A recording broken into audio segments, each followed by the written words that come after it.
Wah, itu sapi buat kurban ya, Bu Amel? Iya, Bu. Ini siapa yang kurban, Bu?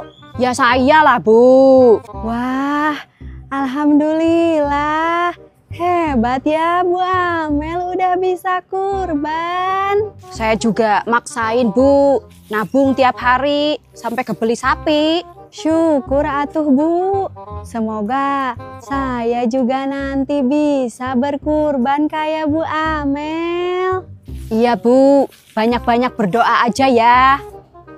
Kalau gitu, saya permisi ya. Iya.